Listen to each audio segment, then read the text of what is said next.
Class ফাঁকি দিয়ে তোমাদের টিচার নালিশ করতে। শিক্ষার্থীদের নামে নালিশ করবেন পরিমণি। পরিস্থিতিটা এমন, ঘুম থেকে উঠে দেখেন বাড়ির চারপাশে দাঁড়িয়ে শিক্ষার্থীরা। উঠোন অব্দি চলে এসেছে। মনে করতে পারছেন না কোনো অনাকাঙ্ক্ষিত ঘটনা কি ঘটেছিল। সঙ্গীত ফিরে পেয়ে কি করবেন? সেলফি তুলবেন? পরিমণি সেটাই করলেন। সন্তানকে নিয়ে এই নায়িকা আছেন গ্রামের বাড়ি পিরোজপুরে। নানা শামসুল হকের প্রথম মৃত্যুবার্ষিকী উপলক্ষে তার এই গ্রামে যাওয়া। নায়িকার সময়টা কাটছে পরিবারের সদস্যদের সঙ্গে। এমন দিনগুলোই পাশের স্কুলের মেয়েরা হাজির। একঝাঁক শিক্ষার্থী এসেছে তার সঙ্গে দেখা করার জন্য।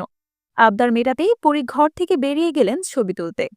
এমন একটা মজার ভিডিও প্রকাশ করেছেন এই নায়িকা। তাদের দেখে প্রথমেই পরিমণি বলেন, ক্লাস ফাঁকি দিয়ে এসেছে, দাঁড়াও তোমাদের শিক্ষকদের কাছে নালিশ করব।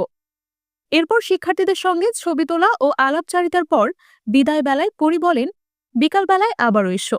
ভিডিওটি ফেসবুকে পোস্ট করে পরিমণি লিখেছেন, আমার জন্য সকাল সকাল নানু বাড়ির উঠানে একরাশ ভালোবাসার ছড়াছড়ি। কি লাগে এক জীবনে আর? আমি তোমাদেরই লোক, এই আমার পরম পাওয়া।